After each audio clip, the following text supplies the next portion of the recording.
Hello fellow students. Today we will be covering European expansion as affected by the scientific revolution and the agricultural revolution.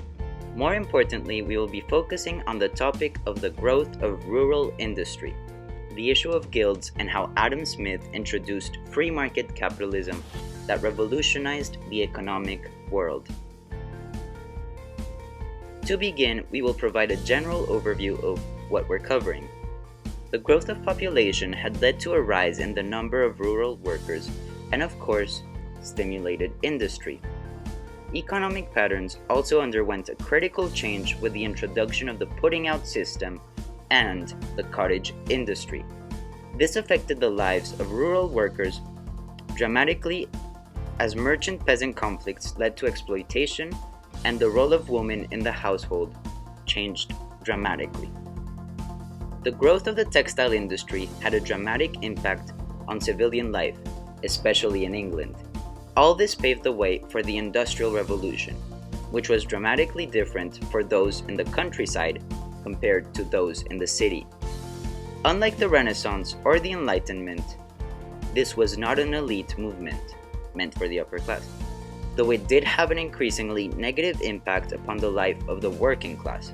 And finally, Adam Smith, who provided us with amazing insight into the economic world with his ideas about mercantilism, economic liberalism, and his advocacy of free trade and unbridled capitalism.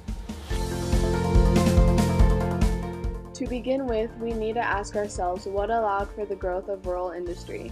In the wake of the scientific revolution, farmers began applying scientific principles to agriculture, thus sparking the agricultural revolution. This was in part due to the provision of more logistical ways of farming, as advances in transportation were made, better protection against famine and disease, particularly that pesky bubonic plague, as well as the invention of tools that lessened hardship. However, nothing is more important than the population boom that was, as we mentioned earlier, is the main cause behind the growth of the rural industry.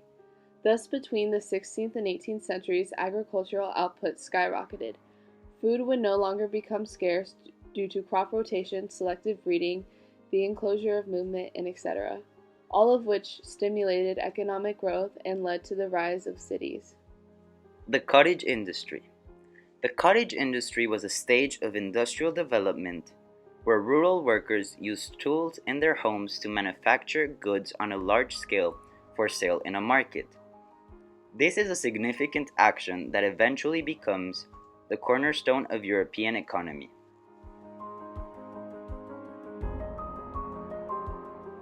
The cottage industry paved the way to the putting out system, which was a production system in which merchant employers put out materials to rural producers who worked in workshops or their homes, that would in turn put out more work to others. This can be compared to an assembly line where one group would provide and others would create. Basically, it was a subcontracting system where the merchant sends out raw materials to different households to perform different tasks. This would eventually bring out the first widespread industrial employment of women and children. The downside to this system is the exploitation and the undercutting of laborers, which contributed to widespread unemployment. Additionally, constant disputes between peasants and merchants over the weights of materials, the quality of cloth, and the schedule that peasants followed put a strain in its mechanisms. Labor was cheap and scattered and poorly organized. However, on the upside, as the putting out system grew, it led to the division of labor and specialization, allowing for the production of a variety of goods as well as increased efficiency. Here you see an example of how the putting out system works. Raw wool is provided by merchants to the clothiers, who, upon finishing their work, either scribbling, spinning, weaving, fulling, and finishing, sent their product to another clothier for further embellishment. These finished products would be collected by the merchant, who would bring it to the marketplace for sale. Since these jobs were relatively simple, those who lacked the necessary experience or skills could still sufficiently produce everyday supplies and necessities. The textile industry. It is also important to note the rise of the textile industry as a result of the putting out system, defined most basically as the design and production of yarn, clothing, and their distribution. The textile industry was a major pillar of 18th century European economy. Indeed, it was the largest industry in Europe, as the mass production of yarn and cloth soon overtook mainstream industry as the making of linen. Woolen and cotton cloth was a staple of workers who were involved with the putting out system. John Jay's invention of the flying shuttle greatly impacted the textile industry. It increased the speed of production of a single weaver at the loom and the width of the cloth they were able to create, as it enabled the weaver to throw the shuttle back and forth between threads with only one hand. Rural textile workers generally lived in small cottages with tiny windows that had little space. It was often a single room that served multiple purposes. There were few pieces of furniture, and what little they had was overshadowed by the loom, the central most important piece in the household. As the cottage industry was first and foremost a family industry, every member of the household was involved with the production process. The entire household, including men and children, had vital working roles. They prepared raw materials and thread while the man of the house wove the cloth. The work of 4 or 5 spinners was often needed to keep one weaver steadily employed. However, the most markedly, this was the first time that women were being paid for the work that they were undertaking. Widows and spinsters were recruited to spin. Indeed, as a result of the presence of women in the workforce, a higher household income was gathered, which indirectly stimulated the economy.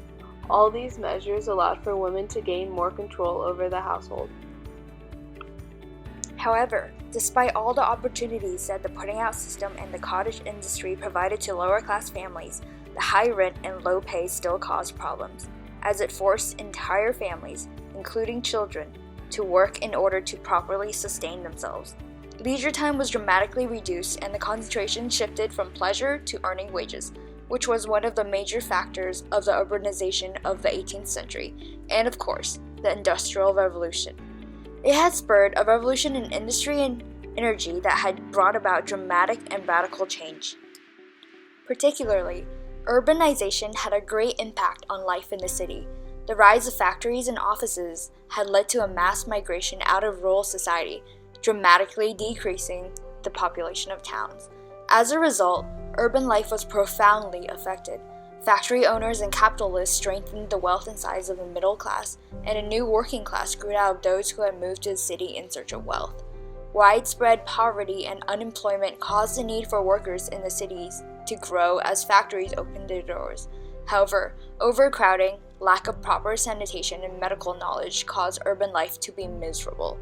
To further add to their miseries, the new industrial middle class exploited the workers, using their need for money to cause them to satisfy themselves with the appalling conditions of their workplace. Indeed, FRIEDRICH Engels most succinctly described the miserable conditions of city life, writing, "In dry weather, a long string of the most disgusting, blackish-green slime pools are left standing on this bank, from depths of which bubbles of miasmatic gas constantly arise and give forth a stench unendurable even on the bridge 40 or 50 feet above the surface of the stream." The Industrial Revolution is closely tied with this urban movement, and sometimes it is hard to distinguish one from the other.